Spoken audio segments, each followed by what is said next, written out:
Good now, revolutionaries, and welcome to the Rise Up Morning Show. Today is Thursday, March 5th. We're rounding out another great week of morning shows. If you're tuning in for the first time, then wherever you are, wherever you listen, this is your place for helpful news, commentary, answers to your crypto questions, and usually we have a few good laughs. Usually we say, whoa, wait, what? And often we bring in our expert friends and guests to help. So we have a great guest today. First, because it's the end of the week, and I want you to know how to find us. If you're tuning in for the first time or the 50th time and you haven't gone there yet, then the place to go is community.rumshq.com. It's the place the show lives 24/7. I'm there. Alex is there. Will is there. We bring our friends of the show there. It is a great place if you're trying to learn about crypto, about AI, to ask a question, share what you know, and we say, rise up. Alex, Will, how you doing today? Oh, I'm doing well. It was one of those days where it was like I woke up from bed, but like the alarm goes off, and I was like, oh, if I even get close to closing my eyes, I'm a goner. Like I'm gone till 10. So yeah, shot out of bed, did some stretching, went downstairs, got coffee for me and Violet, and I only made one TikTok this morning. Just gave myself a nice slow morning. Oh, Typically I typically make myself make. And it's easy for me. I'll make 3 videos between like 7 to 8 before the show. 1, 2, 3. Sometimes it's just 2. But like either way, I just took one. Had a nice slow morning, so I'm feeling nice and relaxed. I have a real slow morning today also until this afternoon hits. So it's just like it's a nice, easy, breezy start to Thursday. So I'm feeling pretty good. Okay, slacker. Yeah. How about you, Alex? How many videos have you made today? And anybody want to guess? I guess I wonder if it's 0. The show is my first task. Yeah, but ask me how many animals I fed and cleaned up after and watered and organized and put away. At least 37. Oh, probably give or take 20. Yeah. Yeah. Pretty much. Okay. How are you then? How are the animals? They're all good. Everyone's alive. I'm still reeling from the fact that we accidentally discovered that Hype is the only appropriately valued crypto on the planet. I saw that tweet. And I was like, oh, you guys were running math for a while there, going through all these crypto companies. Oh yeah, dude. We went down We into the kept rabbit the show hole of going after yeah. you. Oh no, you I saw left. you guys were run at like 10, 12, and I was like, what's happening here? What's happening? Well, see, yeah, several things all happened right at the end, so it was inevitable. We had to continue, but yeah, just based on classic valuation metrics, Hype's the only one. Everyone else is hundreds of times if they're good, or literally tens of thousands of times if they're regular, overvalued, like as according to revenue by market cap. Except Hype, they're like, what were they? 12 times? No, I thought it was like a 7 times. It was 1 point something billion to That's what it was. 7 something billion, or it might have been 5 or 7 times. Yeah, it was You like gotta make a video on that. It was a You pro. gotta make a video on that. Yeah, it was very funny. And what you actually, did there, according Will. to their particular niche, they're actually 3 to 5 times undervalued, according to what the market cap of a bleeding edge emerging SaaS product could be worth. And those often consider the fact that there's no revenue or very little. Yeah. Well, Alex, I think I'm in Will's corner. I think you have to make a video about it. After this show, the first thing you must do is make a video. Yeah, it's going to piss someone off. Yeah, something. Yeah, but also it's gonna like make a bunch of people really like happy and interesting and like educate them on how to it's value good. companies It's good. appropriately. It's gonna be good. Okay, I have to tell you, we have got a lot of the regulars here today and a bunch of new friends. I see the questions are already rolling in, but I don't want to let this show get too far away from us before we bring in today's guest.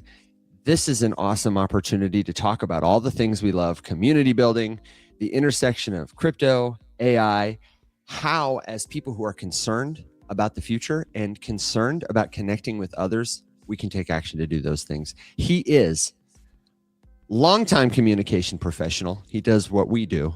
He is the founder and chief community builder at Crypto Mondays. He's also spearheading the Decentralized AI Agent Alliance, but the message through all of it is a sort of, it's not about me, it's about what we can do together. I really like this guy, and I'm so excited to welcome him to the Rise Up Morning Show. Please help me give a round of applause to Lou Kerner.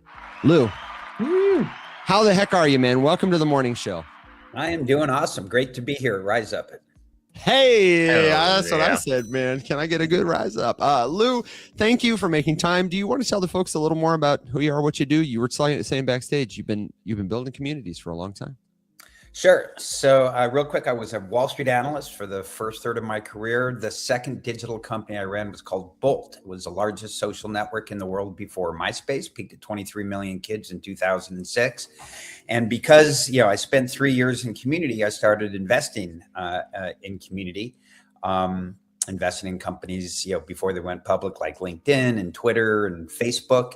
And when I saw the crypto light on June 29th, 2017, what I saw was, for the first time in history, we have a tool set to solve for the community instead of the man in the middle who fucks us about 100% of the time. And I thought that should be the biggest thing to happen in human history. A few months after I got into crypto, I got an email from a bar restaurant saying, hey, you do meetups, we're a bar restaurant. If you want to do a meetup on a Monday, we'd happy to host you for free. I wrote him back a couple minutes later saying, thanks for your kind offer, but what I'd really like is 10% of the bar and every Monday till the end of time. And they said, awesome, when can you start? We started January 8th, 2018, which happened to be the peak market cap day in crypto. For 2 years, we're actually celebrating the start of crypto winter. We had 300. The top signal. Exactly. 300 people at the first one, 350 people and 3 TV crews at the second, decided to blow it out around the world. But decentralized, you start the Crypto Mondays that you want, and we're here to help. Completely non-extractive. We started with no rules. After 9 months, needed to put in place one rule. We had about 15 chapters. And I think that one rule has been why we've been the success we've been now, with 67 active chapters across 23 countries. And the one rule is, you are not allowed to email me and ask me permission to do something. What part of decentralization do you understand? Okay. I was going to go with the one rule from that Domino's commercial where they say there's no rules, and then the guy rips his shirt off in the middle of the store, and then someone yells at him and he puts it back on and says, there's one rule. That rule too. And so that's like a long time in crypto years, since 2018. I have been a long time. I described my career before getting into crypto as I chased a lot of shiny objects, most of which were pretty shiny. I was about to say, you mentioned some pretty shiny ones. Yeah, I invested before the IPO of LinkedIn and Facebook. I'm just like, okay. Yeah. Lou, you did okay. Yeah, no, well, my ex-wife did great. Oh yeah, wow. She was the best investor of them all. Okay, I actually want to go back though to a date. Seriously though, the 2 months, this is an important part of my backstory. 2 months before I saw the crypto light, on June 29th, 2017, my now ex-wife sued me for divorce, accused me of fraud, and the next day the federal government seized all my assets. Oh, wow. Damn. You keep going back to this date, this crypto light, saw the light on June 29th, 2017. What happened on that day? How did you come to understand crypto? Sure. So I had gone down the rabbit hole 13, 14, deep enough that the Wall Street Journal had written a story on Bitcoin, quoting me as Wall Street's Bitcoin expert, even though I was not. But I accumulated a pretty fair amount of knowledge, but I did not see it. And then on June 29th, 2017, when the ICO craze was really starting to scale, and I didn't quite understand what was going on, I held a conference call with 4 world experts. I've done that, hundreds of times. And on the call, somebody said something, and I had what I now know is called a gestalt shift, which is one moment the world is one thing, and then you get a new piece of information and the world is something completely different. And I was in a manic state for 3 months because I had seen the future, but it was fuzzy. And I went around trying to talk with the smartest people in the world who could teach me. The highlight of those 3 months was I became friends with Cathie Wood, which was awesome. And at the end of the 3 months, I write for me. I've written more than 300 crypto blog posts because I don't know what I think of anything till I read what I've written about it. And I wrote my post with my construct called 7 Thoughts on Crypto After 3 Months Down the Rabbit Hole. And it was the most read thing I'd ever written within 24 hours. It was the most read thing tagged crypto on Medium for 3 days, after which, according to Medium, I was the second most influential crypto blogger in the world. Wow. So no going back after that. No going back. You're in and it. I see it did two things. One, it made me a guy in crypto, which was awesome. And two, it proved the piece was called 7 Thoughts on Crypto After 3 Months Down the Rabbit Hole. And I say it proved my first thought, which is still true today, which is I believe that nobody knows anything. What were some of the thoughts Amen. that changed between now and when you wrote? Actually, I got to say, every year I go and I update it, and I got to say it's pretty good. It's held up pretty well. I mean, they were just very macro thoughts, about the importance of decentralization and such. Mm-hmm. And then where could people go to find that to give it a read themselves? It's still on Medium. Just type in 7 Thoughts on Crypto After 3 Months Down the Rabbit Hole. Okay. In fact, I have it here and I will put it in the show notes. This is the edition from 2020. So if you want to find Lou's That's most after updated 3 years. thesis. I assume I linked to it. Yeah, you linked to it, and you've got a whole number of articles that look like they'll be really helpful here, including one recently about the AI agent revolution. We'll talk about that in a little bit, but I am curious to know, as somebody who's in the rabbit hole, you're talking to others about this stuff, and you start a community of communities. That's another thing that I happen to know you know something about, that you've written about and spoken about because you've had experiences with. What is it about communities that made you say, oh, okay, this should be a recurring event. This should be a meetup. We should give people power to do this. Tell us a little more about communities that power that. Well, I started Crypto Mondays simply because I wanted to hang out with other people who were as passionate about crypto as I was. When we started it, I had no speakers. Most of the time I'm at a meetup and somebody's talking. I wish they'd stop, because I think the real value is in the networking. But you get a lot more people to come if you have a speaker. For me, I now go around giving a talk called 10 Thoughts on Community, because I've been thinking about it more than 20 years, and I've learned a few things. And I start with, what does community even mean?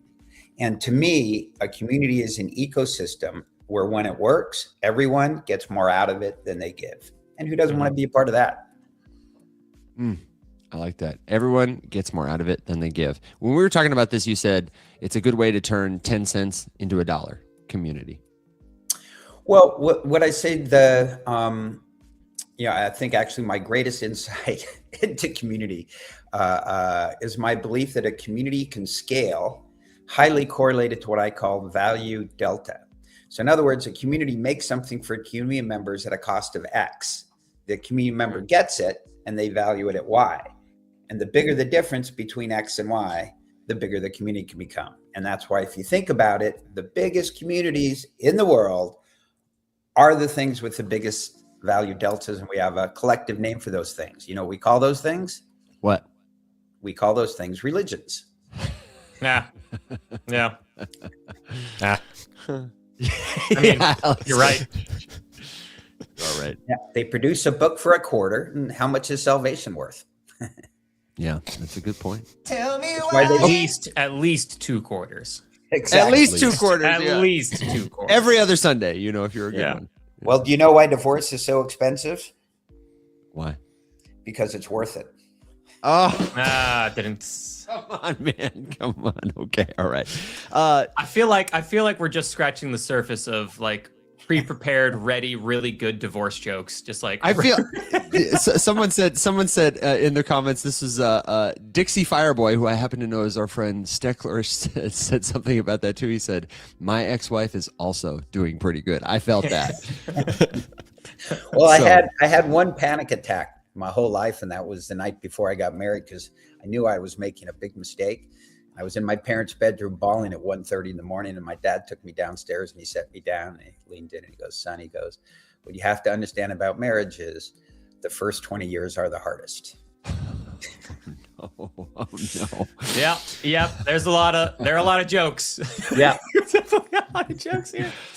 Okay, bring it. Go ahead, Alex. Hey. That is a thing you hear all the time, more and more so these days, is the single most impactful decision, investment, whatever, however you want to say, is choosing your partner. Yeah. Undoubtedly. Yeah. I've heard people compare it to the startup decision. Like if you're going to found a company and you want it to be around 20 years from now, Yep.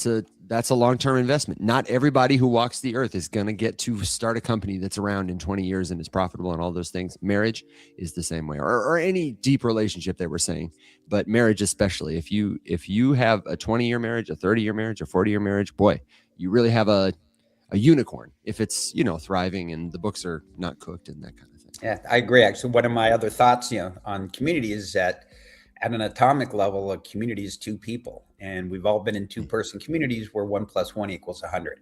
So I think if you live in a world of community, you live in a world of abundance. Beautiful. Now, I want people who are playing along at home or listening in podcast land to remember cryptomondays.io, because if you want to learn more about the community, that's a great place to start. How do people join the community when they get here? What are they going to see? What do they do? And what does that entail? Like, if I am excited, I want to come to a Crypto Mondays, I want to maybe host one or see a past one or connect.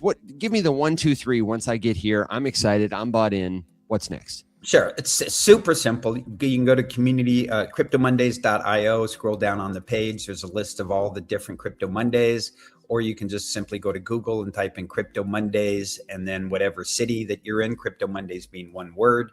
And, we've been around for more than 8 years now. So we're well indexed, and you'll find if there's a Crypto Mondays in your city, with 67 active chapters around the world, the majority of the world in crypto actually does already have Crypto Mondays in their city. But if there's not one in your city, you can start one. You don't even need to contact us, but most of the chapters have contacted us, and we'll forward you an onboarding package. And we're completely non-extractive. Half of the money we raise at Global, we share with the chapters.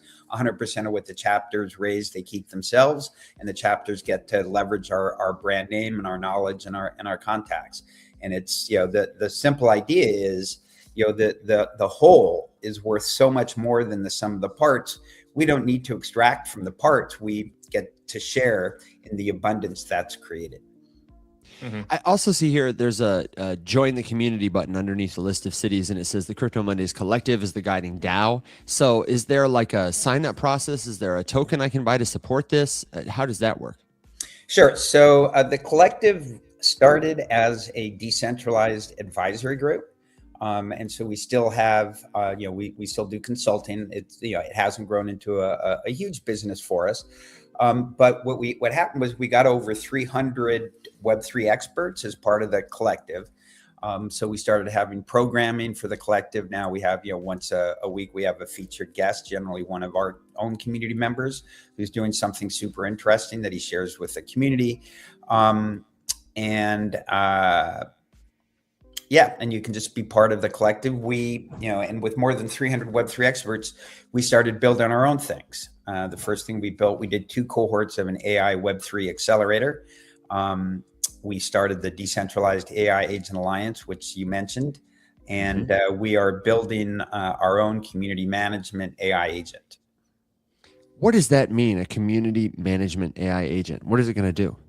Sure. So, for our community, we say that people come to a Crypto Mondays to learn, earn, and connect. And so with this AI agent, we'll be able to dramatically increase our ability to help our members learn, earn, and connect. And we're really leaning in to the connect part of it. So, if you opt into it and you're coming to a Crypto Mondays meetup in your town, if you want to, we can say, here's 1, 2, or 3 people that we think you really should meet based on what your interests are and what the type of folks you say you want to meet. You can meet people in other cities. You can go in and I think we'll be able to do a lot of things with it. And it's day one. It's just so exciting. It's so crazy what's going on. Yeah, you mentioned the Decentralized AI Agent Alliance. We've got a link for that we'll put in the description too at daiaa.org. But I really just want to direct people's attention back to the Crypto Mondays site, where you've got a list of cities. For people in podcast land who can't see this, I'm just going to read a couple. Amsterdam, Andorra, Boston is on here, Budapest, Denver, Dubai, Dublin, Fort Lauderdale, Miami, New Delhi, New Orleans, Santa Barbara, Sao Paulo, Tel Aviv, Washington, D.C., Zurich. I do not see Alex, Savannah. I do not see Memphis. And I do not see Tori, Dayton. So I also don't see Zug anywhere on this list. Oh my God, Alex. Sorry, Lou, there's an inside joke of me mispronouncing this Swiss town. Alex's whole family Swiss is town. As in Zug. Yeah, as in Zug. Yeah, like a bug. So There okay, we have 3 in Switzerland. We have one. We do a pop-up. We get invited every year to do it in Davos. There's a great chapter in Zurich that I've been to 3 times, and a great chapter in Geneva that I've been to once. We have a global audience, and I would love for people in the comments, like, let us know where you are. It's me 23 says no Midwest. Where do you live? Where would you be hosting a Crypto Monday or an IRL meetup of community? Because this is a spoiler. I'm just gonna let the cat out of the bag. Something we really want to do this year at Rise Up is help our friends. We've introduced you to the folks at Pizza DAO, to Stand with Crypto before, you Snacks and Scrim, and we want you to have an outlet, whether it's a Crypto Monday, whether it's a Rise Up IRL, something like that you feel like you can do that equips you with a little knowledge, community support, connections, so that like Bob in the audience who was saying, I held a meetup a couple weeks ago, and I still want to hear about this, Bob, with some of his friends who are in their 70s like him. And he was feeling not so sure that he knew how to talk about it without sounding like I'm in a cult. This crypto thing, this AI thing, but he in a cult. Well, but exactly. And he knew it was something important that folks his age needed to hear about, that he had benefited from learning from. And so our theme this year, among other things, is really to bring the community builders to you and to involve you with organizations like Crypto Mondays, like our friends at Pizza DAO and Stand with Crypto. So what should these people, they can go to the website, they can sign up, they can claim a Crypto Mondays, but what kind of, support is there? Do you pay for pizza? Do you get on a phone call with these people if they're not sure how to do this? Do you send them a PowerPoint? Can you give me even a little more granular, like how easy it is to start this? We have an onboarding package we share with them that includes best demonstrated practices that we've learned over the years. We have a Telegram group with all of the chapter organizers as a part of it. So that's a great place where people can share information and thoughts and ideas. We have a brand name that is well known in the space and growing every day. But the truth is, the successful chapters, 99% of the reason that chapters are successful is the work done in that city, not at the parent level. We provide them an opportunity to excel and do whatever we can to help them. But the truth is, this is a very local thing. And part of the reason why we don't have any rules is, other than the one rule I mentioned, is that, if the people who are hosting these aren't getting more out of it than they're putting in, they're not going to do it very long. And any rule we would have, I think, would lessen the likelihood of them being able to do that. And so, you don't have to spend any money, right? Just you can, open up. Now, Luma's the major place where most of the meetups are marketed. Just open up a Luma, send it to your friends, have it at the local bar down the street. It doesn't need to be a lot of time. It doesn't need to be any money. It's just about getting together with people who are passionate about crypto and sharing your thoughts and ideas and networking. I say I've been to 42 Crypto Monday cities. The last new one I went to was Crypto Monday Malta, which rocked. And one of my favorite stories is Crypto Mondays Phoenix, which was the 23rd Crypto Monday I visited. And they had 5 Crypto Mondays in Phoenix before the one that I went to. And so I got there a little late, maybe about a half hour into it, and there were 15 people there. And first guy I walked up to was maybe 65-year-old guy, and and walked up and said, "Hey," I go, "Is this your first Crypto Mondays?" And he goes, "No." He goes, "About 6 months ago," he goes, "I was at Crypto Mondays Milan," which I thought was really cool. And anyway, story short, that guy is now COO of Crypto Mondays. And so even at a 15-person Crypto Mondays, you can meet somebody who can change your life. That's very cool.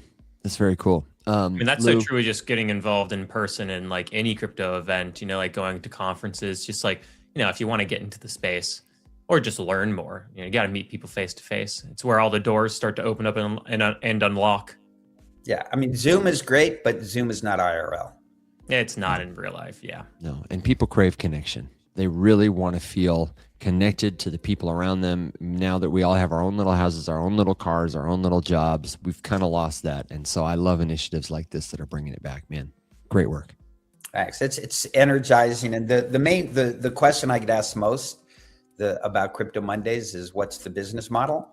And for almost every chapter, the business model is truly, the more you do for the community, the more the community takes it, multiplies it, and gives it back. And everybody who has run successful Crypto Mondays has been overwhelmed by what the community has given them back. I also see this question from friend Doug, who wants to know, why Crypto Mondays? What is it about Monday that made you say, yeah? Or was it just that bar called and said, yeah, you can have exactly 10% every Monday? Life is so random, right? I didn't pick Monday. It wasn't even my idea to do the meetup itself, right? I got the call and I ran with it. Okay. Excellent. Serendipity can be your friend too. Check it out at cryptomondays.io, but also at crypto with a 0 Mondays on X is the handle. Crypt 0 Mondays. And Lou, of course, is Lou, Lou Kerner, Kerner.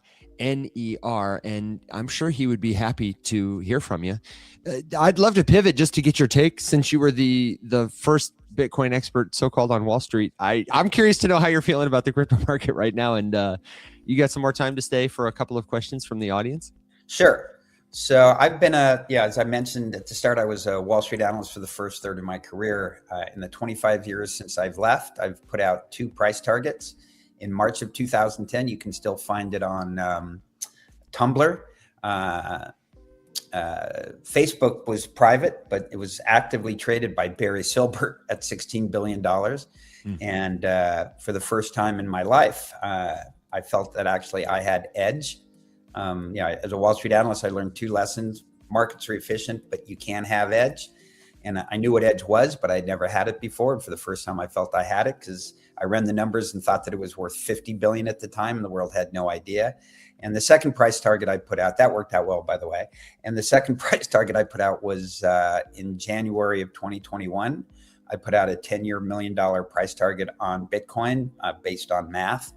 And we are, in my view, tracking very, very well against that. I actually have updated that 3 times in the 5+ years since I wrote it, including yesterday, when I had the epiphany. I'm all in on AI agents. And the first thing, not surprisingly, that's scaling in AI agents are financial related AI agents that invest for you. Because it turns out, the massive financial trend of our lifetime is indexing, because it turns out computers are better at it than humans. And now AI agents will be better at optimizing your portfolio than you just investing it in index funds yourself. And I believe that, the AI agents will educate themselves and get more knowledgeable and more knowledgeable and more knowledgeable about the entire investment landscape. And when they do that, they will find Bitcoin, and AI agents is what's going to bring Bitcoin to the masses. Yeah, we're already starting to see a real strong uptick in agentic commerce. So I think that's interesting for the folks in podcast. It is happening. Land. It is happening. I mean, it's tiny, but it's going up like this and to the right. And when something grows that fast, even if it's small today, it's not small for long.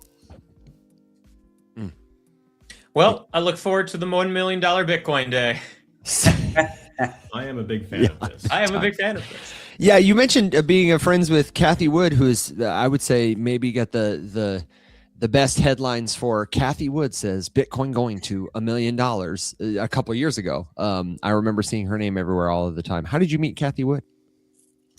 I just reached out. I mean, when I started researching literally who are the smartest people in the world on Bitcoin, very quickly you end up with Kathy. She was the very first institutional investor to invest in Bitcoin through her fund. At one point, ARK owned 25% of the GBTC, the Bitcoin Trust, kind of the original way that you could invest in Bitcoin via the exchange, New York Stock Exchange. Mm-hmm. Mm-hmm. I did not own 25% of it, but I had a little bit of it. Yeah. Yeah, exactly. I was going to make a joke about Lou was looking to call the smartest people he knew about crypto, and my phone stayed silent.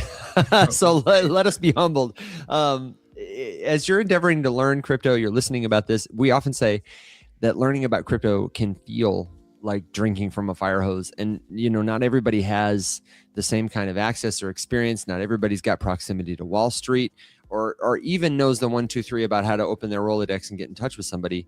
And maybe those folks need more help than we can provide. But if you were talking to somebody who's hearing about cryptocurrency that hasn't gone down the rabbit hole yet and is considering for the first time, like, is this even legitimate?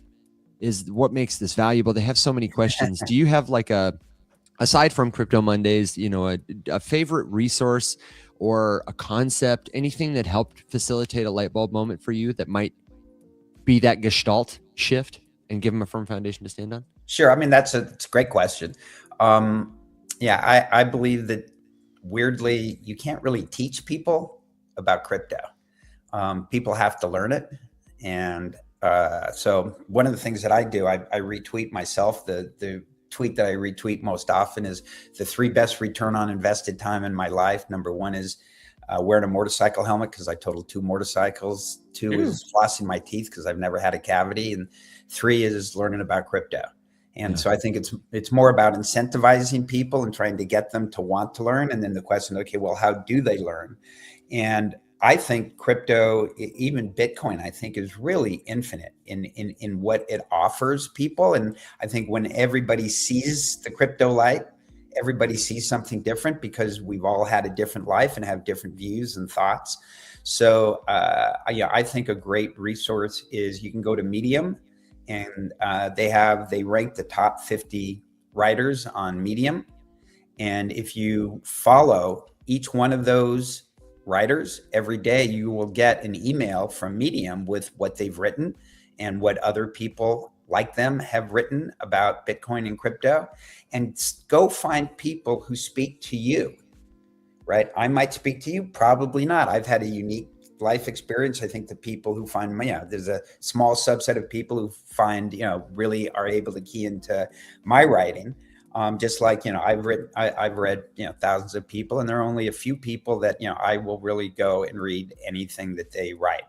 Obviously I think Michael Saylor's, go listen to Michael Saylor, see if he speaks to you. Go listen to Lynn Alden, right? See if she speaks to you. I think, she's one of the smartest people. Listen to Kathy Wood.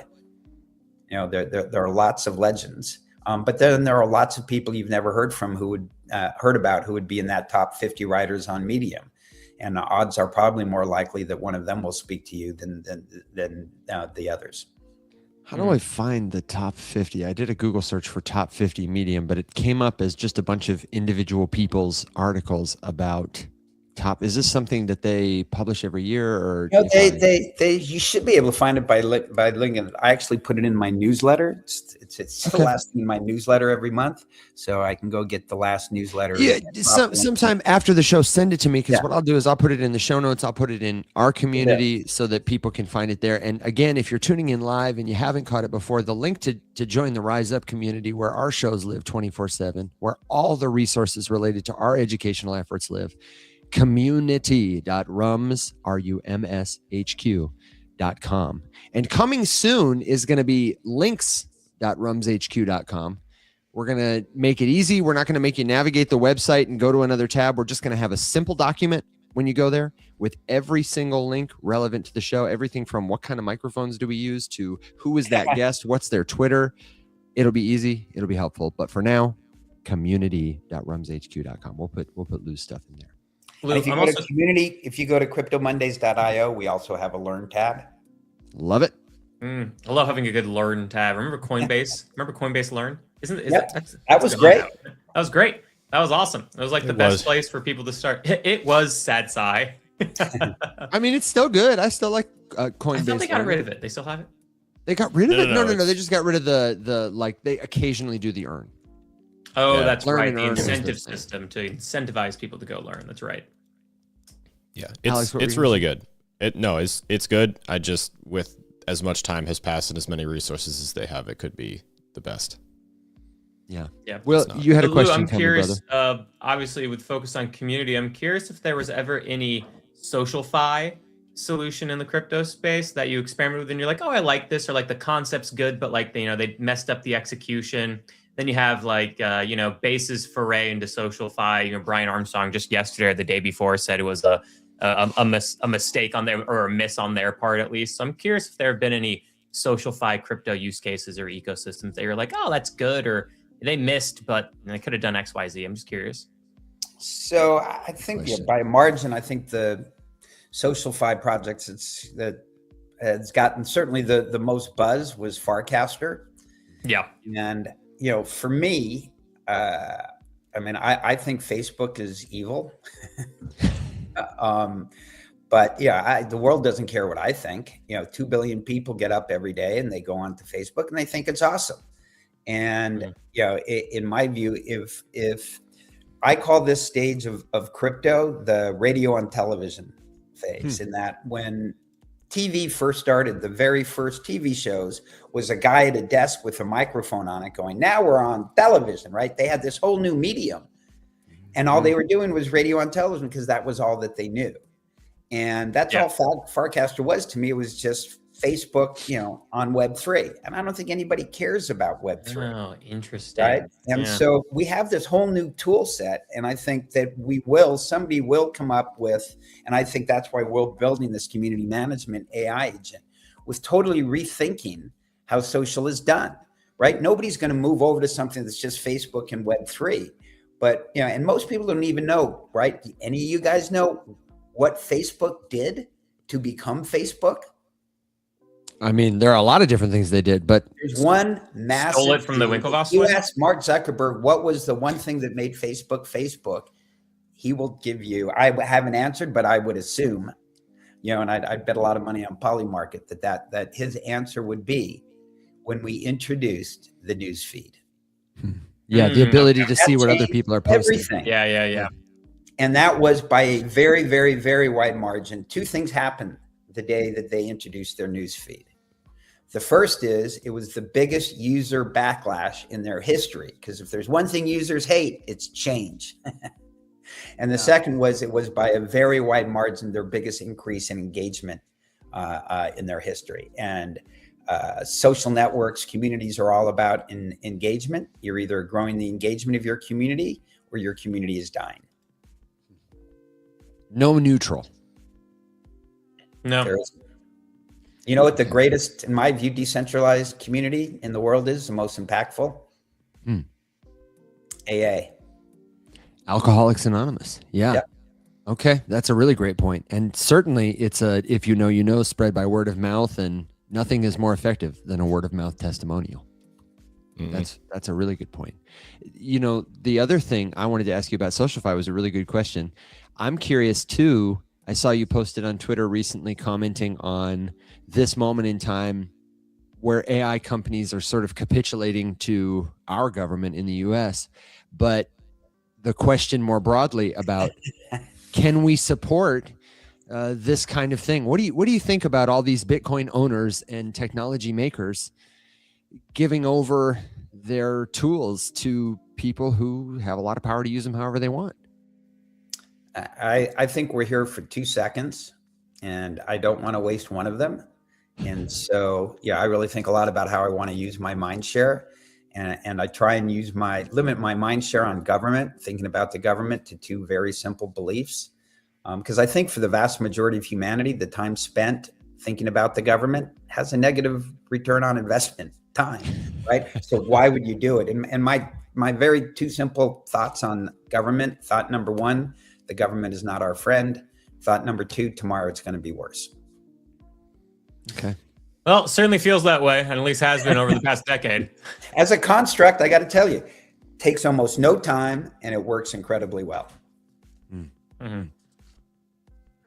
You know, I'm here. I told you, one day the government took all of my money. I didn't do anything wrong. Right now, most people say, "Oh, that's not going to happen to me." Probably not. But Never know.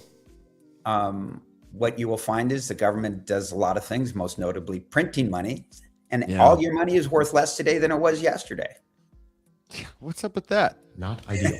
Doesn't seem to matter who's in charge. They always seem to print more money. It's almost as if it's not backed by anything and there's no consequence for it. Or at least it's kind of a unipolar. Well, it is backed by a very large empire, and there are consequences, which is your country gets blown up. So, you know, there's some consequences. Yeah, definitely consequences. Okay, Lou, you've been really generous with your time today. We're going to plug all your links, and we'll give folks the 1, 2, 3 one more time. But tell us before you go, is there anything that we or our audience can do for you? Do you have a final thought you'd like us to remember, a final ask you'd like us to act on before you go today? Again, I'm a community builder. Go to a Crypto Mondays, you know, in your city if there's one existing. If there's not, start a Crypto Mondays. Join the Decentralized AI Agent Alliance. You know, we are solving the problems that need to be solved, such that we can have decentralized AI agents, such that we can have decentralized AI. Right? AI is going to be running our lives. Right? It's like electricity, only it's going to be much, much deeper ingrained in our daily lives very, very soon. And the question is, are those AIs that we plug into going to be run by evil people like Mark Zuckerberg, or will we have a choice of having a decentralized AI or AIs run by communities that we want to be a part of, that we believe in?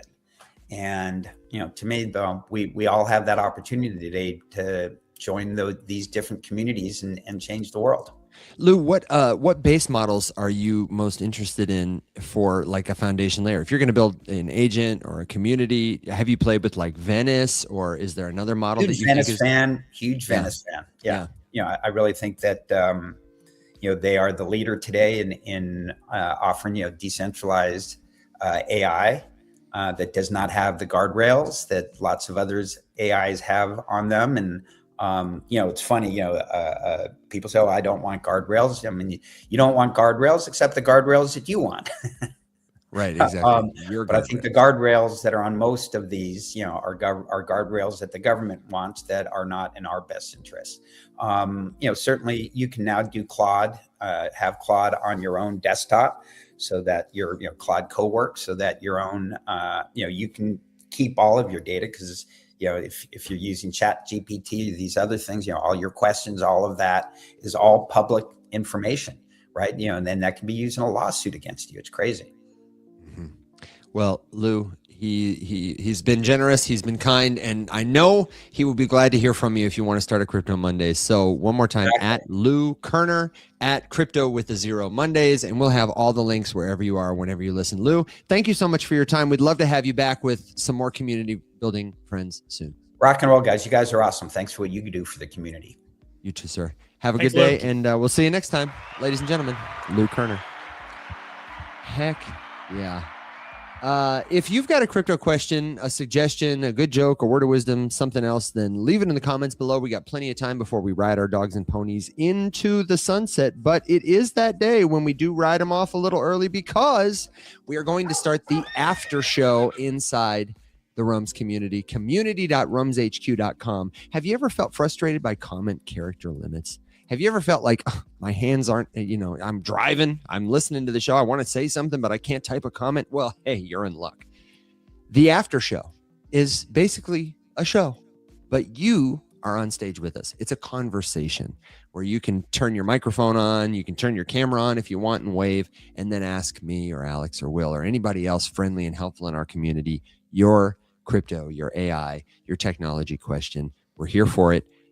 Go to community.rumshq.com and we'll get you the link. That'll start at about half past the next hour, maybe 45 minutes past. I have to give a cat some medicine. But before we ride our dogs out of here, guys, what's in the comments? What's in the headlines that you're paying attention to right now?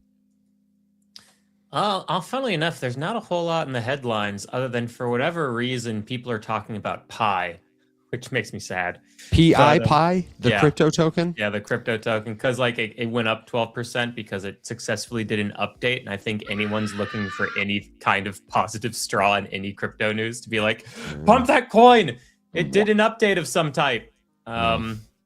Excellent. And yeah, so then I just went through and I started muting those accounts over on the old Twitter. But no, there aren't a lot of headlines right now. Bitcoin's kind of chilling. Everything's chilling right now. Yeah, it's all fine. But you know, comment wise, saw some people asking if there was Crypto Monday in Miami. I'm pretty sure there is. And yeah, otherwise people liked the interview. Everyone likes talking about community. There is a Crypto Monday in Miami. And in fact, when I go to the calendar, there are no upcoming events scheduled in Miami. So you could be the person to reach out and touch somebody.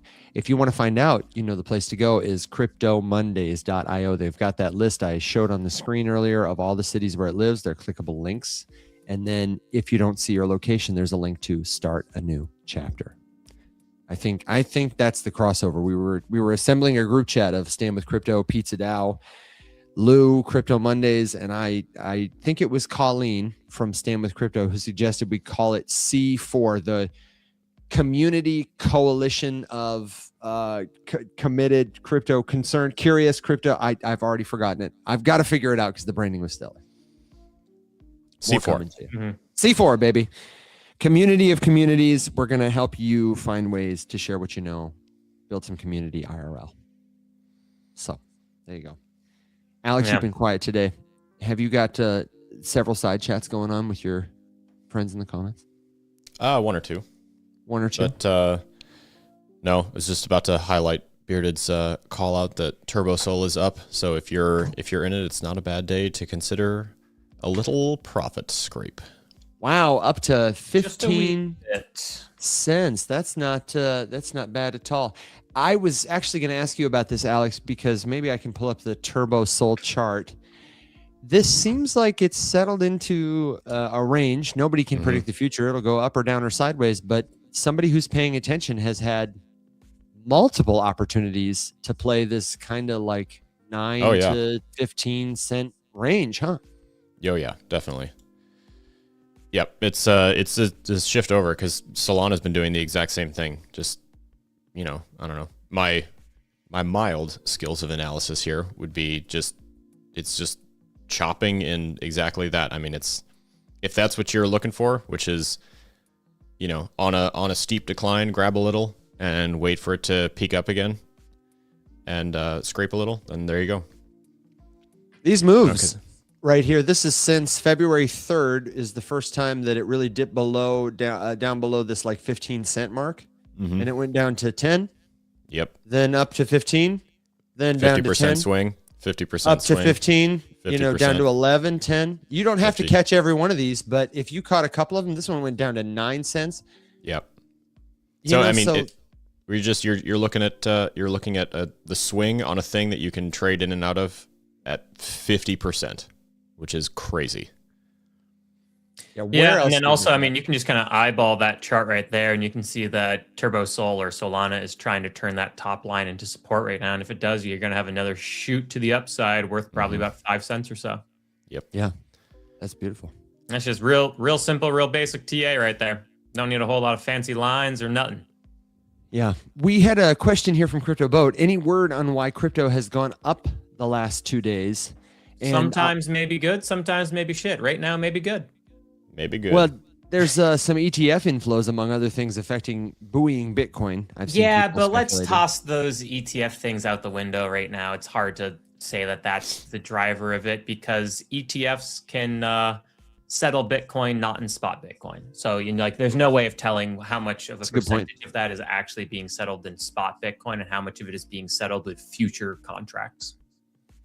Those of you who don't know, there are what's the word? It's like approved users, but it's like select Wall Street firms like Jane Street to be one. Or for issuers, custodians. Yeah, what they can do is they can go and buy spot Bitcoin ETFs, and instead of having those spot ETF go and buy spot Bitcoin, they have special approval to be able to slide a paper futures Bitcoin contract over as the backing of the spot Bitcoin ETF instead of actually buying Bitcoin itself. So, we have no idea what percentage of those ETF inflows are actually resulting in the price actually going up, because only spot Bitcoin purchases makes the price go up or down. It's not paper futures contracts, no matter if those futures contracts are bullish or bearish, betting on longs or shorts. So, what's the reason? Time for it to go up. It was time. I have answers for from a TA standpoint. I was calling that a couple days ago. I was like, hey, this is looking like it's going to go up. We just need one confirmation. Got the confirmation, and boom, Bitcoin went up 7% that day. So, like, my answer to you without showing anything would just be, standard TA bullish breakout. Specific reason you're looking for? No specific reason. Money decided to come in. People stopped selling. Price goes up. I wonder if it has anything to do, just timing wise, with the idea that speculators would tell you that many things are about to drop or are dropping. I mean, you've covered it recently. The stock market looks like it wants to roll over and correct and go down. Lots of concern about oil. Metals are maybe cooling, and Bitcoin's just been in the dumpster for a while. So it feels safer as like a speculative investment that, like, maybe it's due for a little bit of uptime before it resumes. Or finds a new flat or whatever it does. Feels like it could have just been, like you said, it was just time for a turnaround for a little bit, at least. Yeah, it's just, very, very oversold. Time for a quick little turnaround. Is this the end of the bear market? I don't think so. I think this is a short-term little rally here, unless, of course, the stock market surprises me and actually breaks out to the upside. But right now it's below resistance levels and support levels, and we'll see how it goes. Because I think once the stock market actually decides to go down or go up, you'll have Bitcoin continue to extend, or the rally will end. Couple of quick questions from the chat. Will's last TA video was about 12 hours ago, talking about my last TA video was technically an hour and 20 minutes ago.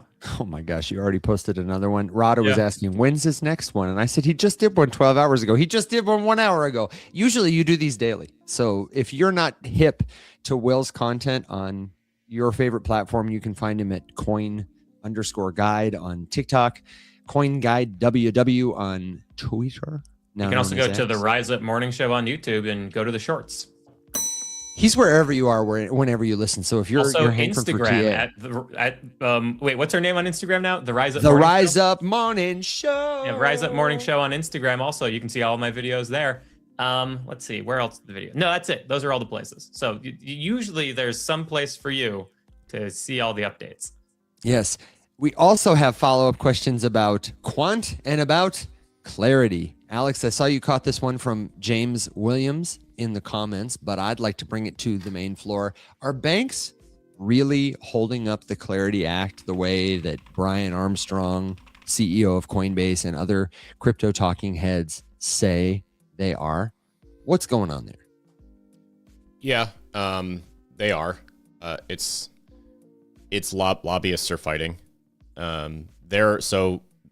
In a nutshell, banks are concerned about their monopoly, and Congress is letting them air their grievances about their monopoly. And at this point, looks like they are trying to find a way to assist keeping it around, and that's a problem. I think that I don't know. I feel kind of weird about it, because the whole yield on stablecoins thing feels like a smokescreen to me. Like, the workaround is so easy that, like, let them codify it, and then at least for all of us, it really doesn't matter.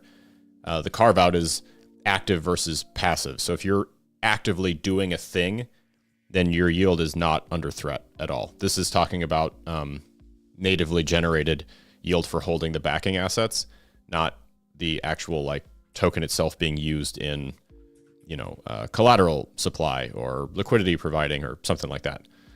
So the answer is yes. Banks are holding it up, and for some reason Congress is letting it go that way. Because money. Because money. Money. Cha-ching. Okay. And trust issues, Alex. We've got them. If you want to hear about the intersection of crypto, politics, and policy, really the show for you, not that this isn't it, is Trust Issues. That's Tuesdays at 7:30 Central, right? 8:30 Central. What time is it Central? 7:30 Eastern.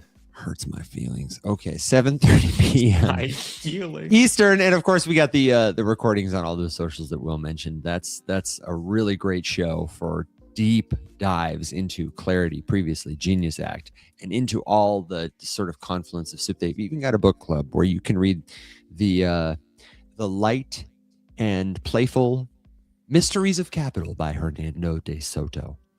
Well, that was the last book. We're choosing the next one. I'm sorry. Wait a second. You had a book that you covered for 1 week, and you're expecting me to read another one before next week? Are you out of your mind, man? Well, now I'm hurt because you clearly haven't been paying attention. The Mystery of Capital was announced as Alex, the I'll book tell club you right book now, about 2 months ago. I haven't Okay. been. I'm sorry. I just let you ride. I know. Listen, it's so hard to keep up. Honestly, I can't keep up with all our content. Doing it and then reviewing it, and so. Will, I saw that your duty calls, so that you've got to get off here in just a minute, and we're all going to round down the show. But I'd love to kick it to you to say, is there a place you'd like to take this before we head off into the weekend? Yeah, I mean, perfect question. Canceled by YouTube over on TikTok, which is a great name to have on TikTok. To stake or to not to stake? That is the question. If you are buying for, you're DCAing, dollar cost averaging, buying a little bit every day or every week or whatever into the assets you believe long term, and you can stake them, yeah, it's a bear market. Bear markets are for staking. They are for earning interest before you then get ready to sell something in about a year and a half or a year or 2 years or something like that. Or if you're holding something and you're like, I'm going to hold this for 10 years or 20 years.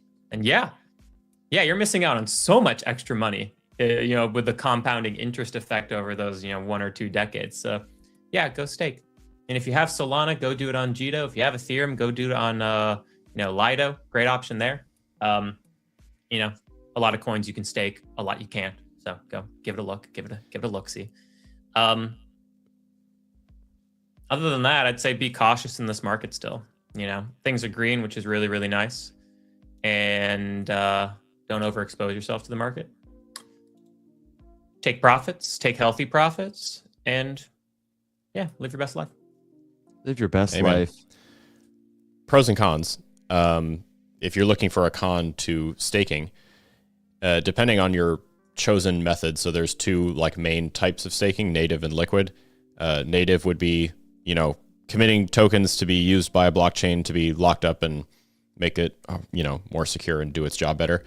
Liquid being do the same thing, but through a different provider who does the staking for you and issues you some sort of receipt token in the meantime, the way that Jito gives you JitoSol, or Marinade gives you MSol, or Lido gives you ST-ETH in return. And then you can take those and you can go off and do other stuff. So it's, in that sense, 100%. I am quickly becoming a liquid staking maxi because it lets you do the thing, secure the network, and then still go participate in more DeFi stuff.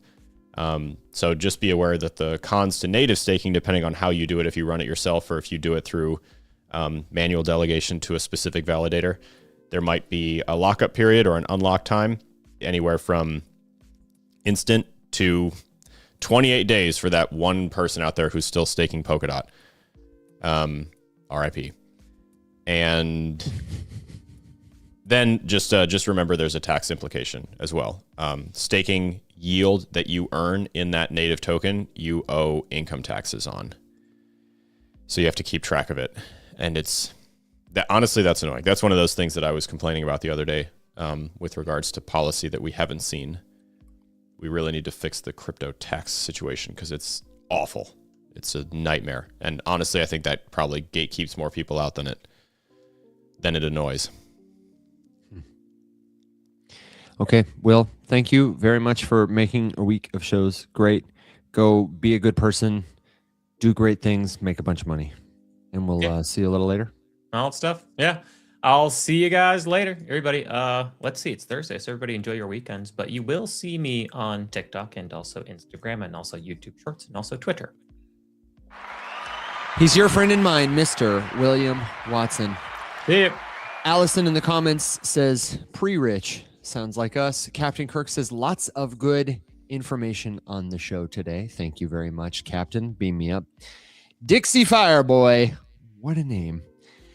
He Says, claims he doesn't know how to change it, but I think he's just having fun with his. I think it's part of the OnlyFans brand. I really do. Yep. I'm picturing like, you know, some Daisy Dukes, like cut off around a by the campfire water with a little dancing, you know, like that's what I'm seeing. And I wish I could unsee it in my mind's eye. We are, in fact, celebrating a Thursday today, another day of life. That means the after show's coming up. But on the way there, I did want to answer this question. Who said, hey, what you think about Quant? And this is my answer for pretty much any token that has made a lot of money at one point in time, that has customers mostly who are using private stuff, XRP, HBAR, etc., where retail audiences pay attention to it because there's this narrative that like one day it's going to solve for everything. It's got so much utility. Everyone's going to use it all the time, but there's not a lot of proof in the pudding to support that, meaning they're not actually seeing common people like us use their tech. They don't have products and services for us. And where the price of the token mostly changes in relation to news events that some company is using them, right? And then it goes back down. Quant falls into this, and you name it. Cardano falls into this. I just don't think that those tokens are anything more than memes, mostly. Enterprises, their clients can usually pay in fiat. They usually have their tokens on hand to cover any actual like utility need, or they include that in their like contracts and stuff for the people who need to use it. So it doesn't really follow this argument that everybody's going to need to use it, so the price of it's going to go up. That's not really how the token works. Quant doesn't give you dividends, doesn't give you governance, doesn't give you revenue share. So you're basically speculating that enterprise usage will lead to token demand, even though the tokenomics don't support it. And therefore, that price will increase. Ironically, I would say, Alex, that the more exciting a product becomes for enterprisers, the less exciting it becomes for retailers who are into crypto for the volatility. Yeah, that's true. It's important to draw that distinction because otherwise, as a retail investor, it's really easy to look at something like Quant getting success in its lane and then let that translate in your head to this thing is about to explode. Because again, like I always say, two things can be true at once. It can be being picked up by the people that they want it. They, the company, want it to be picked up by and used by. That's not going to necessarily translate to the sticker price just, you know, arbitrarily exploding. So you got to keep that in mind. Because if you were to like, you know, Google a list and pull up a you know, shopping list of all the different places that Quant exists and has been touched, used, experimented with, you know, questioned about something, collaborated with this, that, the other thing, whatever. All of it is like private, you know, deals with between two companies or more, and that's all great. Like it's all well and good, totally. But it's kind of like VeChain in that they launched to do a thing. They're doing the thing by all accounts. It's going really well. They're doing a good job, but it's not really a product that's built to explode the value of the retail accessible token. It doesn't really work that way. I would call your attention back to a project like Vectorspace.ai, which ran a token called VXV, which granted a little bit different because it was very largely like nonsense. The product was really interesting. The token was completely unnecessary, and they just used it to raise funds. QNT does that for them as well. It allows them to raise funds, and it generates income and revenue for them while they're off working on other things that then don't necessarily touch the token. So it's kind of a weird one to look at because it feels like it should go up, but the only reason that it does go up is because people who are interested in it speculate on, you know, the stuff that it does. Those people just get tired after a while of, you know, the things that are happening in real life between these companies that use stuff around it not translating to price increase. And it sounds exactly like Ripple with XRP because it's the same thing. Tokens like that, you know, Quant tends to spike, HBAR, XRP, they tend to spike when there's like CBDC hype. Mm-hmm. If there's, you know, banks and tokenization like stuff happening on and around chain hype. And you can catch those. Like you can catch those. You can catch those spikes. You just actually have to do something with the spike. Like if you see the spike happen, you're like, okay, this is it. Like road to 1 million. No, sell something in that instance. You don't have to do the whole thing, but like sell something on the spike because it's going to. And before you buy back in, you need to pay attention and ask yourself, like, okay, has this thing become so well adopted by its target institutional audience that it's no longer fun and exciting? Like as it gets more and more adopted and people are using it, it becomes more and more boring, less and less volatile, less and less reactive to prices. And it may be that if you buy the bottom of Quant, you are actually buying a slow trickle down into the left forever. Maybe it becomes the ICP chart. Maybe it doesn't come back next cycle. With Quant specifically, HBAR, XRP, I don't think that's likely this year, next year, just because they're on the front page of the internet. And there's like so much hype around them. But I do suspect over time, the returns will be less and less and the pumps will fade. And then the question that retail keeps asking, because again, these two camps are completely separate. The B2B world and the B2C world are very different. And so as you're looking, you're like, man, all these partnerships and all these use cases and all these things keep happening. Why am I not wealthy yet? Because that's not the plan or the point. Which is why, like Evan said, the spikes can exist, but eventually it just gets tired. It just it bleeds supporters over the years because it's harder and harder and harder to be like a diehard fan forever of a thing that never does what people think it's going to do or what it gets advertised that it's going to do. Yes. Pivoting, I want to address this comment from Bearded, who notes that there's still 2 hours and 45 minutes left I forgot to vote for a cool guy. Of course you forgot, and that's why you're going to lose. This is over at Confetti.win. We had David Phelps on the show yesterday. He is the founder of this website formerly known as Joke Race, where you can launch an opinion market. It's like a poly market, a prediction market, except it's about an opinion. And this opinion market is who is the coolest host on the show. Yeah, I'm talking about the Rise Up Morning Show. And currently in this market, there's a prize of $15 prize pool going to the voters who pick the right answer. The more you vote, the bigger the prize pool gets. And that technically means you could sway the vote for like $20, Alex. You could fund my exit for $20. Alex is in last place right now with 309 votes. Will, right in the middle with 393. And your guy, the right now coolest host on the show, as voted by at least one person. As voted by himself. Hey, it's on chain, man. This is a cool tool. I think it could be a lot of fun. I'd love to put up a contest to say like, hey, who should we have as a guest on the show? You can submit entries to contests like this on Confetti so that you can earn from the fees. And honestly, if we earn anything, I'm just going to throw it in the scholarship fund. But really why we want you to use it is because you're going to see more tools like this in the future. It is a great way to get practice connecting your crypto wallet to a legitimate site, spending small amounts of tokens, getting used to gas fees, using different networks. It's a crypto native level 1 experience. If you're a wallet user and you've got some crypto and you want to know what can I do with it, you can do stuff like this. And increasingly, you will do stuff like this. So shout out David.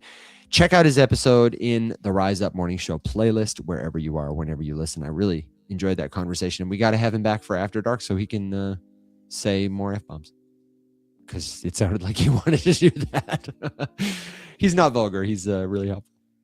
Alex, do you have a final thought on our way out the door today? Is there any last lingering question you want to answer? I see. Is the Ledger Nano X safe? We can maybe hit a few rapid fire. You want to? Yeah, there's two. So you need to do the Web3 wallet as peddled by impersonators PSA, please. Yes. And then before he does that, there was a question earlier about Kraken and Coinbase offering staking. So just a clarification, they do, kind of. They use the term staking because it's relatable and people hear it and it gets the attention. You're not really staking when you do that. They're just paying you a yield for holding an asset and committing it to be staked on their platform, which they handle for you. A warning, not like a, don't do it, it's a scam warning, but just to like be aware of it. When it comes time for you to download your tax forms from these exchanges, if you participate in on-exchange platform staking to earn that interest, please make sure it's worth it for you for like how much you're actually going to get and what you're going to do with the yield, because they're going to generate a transaction for you like routinely. And you are going to have to pay for those transactions to then be cataloged or sorted by a crypto tax software that intakes that form. Now, if you don't do all that, or you don't care, or you have an accountant or whatever your plan is, just be aware that at the end of the year, when you get your tax form, you're gonna be like, I traded 7 things. Why are there hundreds and hundreds and hundreds of transactions for less than a penny being sent to me by the exchange? My slightly nefarious answer is because they have a financial incentive to juice your transaction numbers because they invested in the crypto tax accounting softwares, and they want you to have to pay for more. So hurts me. Just be careful. And I'm also going to give them a, come on, Coinbase. These are your users. Now, if you're listening to this show or you fit this description, you have a friend who's doing this, talking about Web3 wallets, listen, here's what I want to show you. You might see videos like this out on the internet where somebody you trust, a legitimate creator like Coach JV or Chad Sarton, who I've actually never seen a video from, and they've got like text on the screen that says something that makes it seem like you need to take an action, whether that action is to back up your wallet to Web3. That's a very popular, common one. But you know what? Another one that I'm seeing more of lately, Alex, is this one that like you need a trust or an LLC for your crypto. They are targeting people in the XRP community, and they are targeting the people in lots of communities where like ISO, banking, CBDCs, people who are fearful and people who are new or curious about crypto. So what you need to know, and I just want to shout out us, Rise Up, because in fact, the #1 video on Facebook, if you search Web3 wallet, is a Rise Up video letting people know what I'm about to tell you now, that every wallet, every crypto exchange is on Web3, the way every website is on the internet. You don't need to do anything to your crypto wallet. If your wallet or exchange is from a legitimate company like Coinbase, like Kraken, like Ledger, like Trezor, then if it supports the networks and tokens you want to use, and you feel confident using it consistently, then that is going to be a great wallet for you. If anything I've said in this has lost you, Trezor, Ledger, what about my wallet? What about Uphold? What about Webull? Listen, if it's from a legitimate company, if it supports the networks and tokens you want to use and you know how to use it consistently well, it's the best for you. I don't care what anyone says. I don't care who it is. I don't care if it's Jake Clover and he's got 1,000 people in his live and he paid to sponsor ETH Denver. He's full of crap. He's trying to sell you something. We want you to stay safe. The loudest voices on the internet are not the most helpful. And if it seems like somebody is trying to sell you something, they probably are. Do not trust any video, even if it appears to be from that creator you just love, that has text on the screen motivating you to take an action from fear. They are not your teachers. And if anything I said in that, networks, tokens, wallets, if that's confusing to you, write those words down. Then bring them to community.rumshq.com. Don't go on the internet and say, I don't understand crypto. Help me. I've invested money. What do I do? Because those people, they are watching. The scammers, they are watching. They will comment. They will DM. They will put on my face. They will call themselves Evan Marm or something. And they'll be like, hey, assalamu alaikum and blessings, my friends. How is your investing journey going? You know, they'll just be so helpful in your comments because they are trying to build trust. They're trying to leverage trust that we've built to mislead you. Do not fall for it. It is a scam. No legitimate creator will ever reach out to you directly, personally like that. Not because we don't want to help you, but because we want you to stay safe. So stop posting about that stuff on the internet, signaling to people you don't know what you're doing and that you're scared and afraid. Come to the Rise Up community. Yeah, exactly. The worst thing you can say on the internet is, I have money and I don't know what to do. We have seen how many, I don't know. We honestly should have a counter for how many times we see this and how much money they've lost. Millions. Usually people come to us when it's too late. I can't tell you how many times somebody says, I've got $100,000 in this thing. I've got $1 million in this thing. Or even just, I've got $1,000. I've got $100 and it's significant to me. $1.25 million over a 3-year engagement with the same scammer over and over again, trying to get out of out of the hole. Oh, and getting out of the hole. If you've been a victim of a crypto scam, you might feel ashamed, you might feel isolated. And so when a scammer reaches out to you pretending to be customer service, cybersecurity, an ethical hacker and says, hey, I saw your wallet address on the darknet. Did you lose 2.5637 Bitcoin? And you go, yeah. Oh my gosh, can you help me? And they say, yeah, I work with $1,000 fee up front. You give me that and I'll get your crypto back. No problem. Send it to me at this address. You fool. You fool. Do you know how they know how much crypto you lost? Because they're the ones who took it from you. Accounts are easy to make. They're easy to spin up and spoof. And you are primed to look for help because you've been taken advantage of. You're ashamed about it. Don't do that. Come to the Rise Up community. People have paid me hundreds of dollars to tell them that. Why wouldn't you just listen when it's free? I want you to stay safe. Alex wants you to stay safe. Usually it's his turn to rant. I got a little ranty today. Web3 wallet, forget about it. Somebody's telling you to do something online, give them your seed phrase, send them your money, forget about it. Not for you. To them, I say, you're a loser. That's what I got. Do you have a true final thought, Alex, on the way out the door? That's it. Because that's mine, man. That's mine. Another great week of shows. And thanks to you, everybody, for being the very best part of what we do. Alex, are you going to be in the Circle community after show for a little bit? I'm going to try. I got next is go see what's my agenda for the day, which I only have to do for a couple more Thursdays. And then it'll be, obviously I'll be there. Web3 all the time, baby. Yeah, not sure about today, but. Okay. Well, hopefully we'll see you there. I'm going to get this started in about 20 minutes. I need to administer some medicine to a cat, help a dog go to the bathroom, and probably refresh my coffee. But then we will start the after show. I'll post about it in the community when I do. And if we don't see you then, we'll see you Monday for another great episode of the Rise Up Morning Show. Until then, my friends, stay safe. Everybody be well. My friends,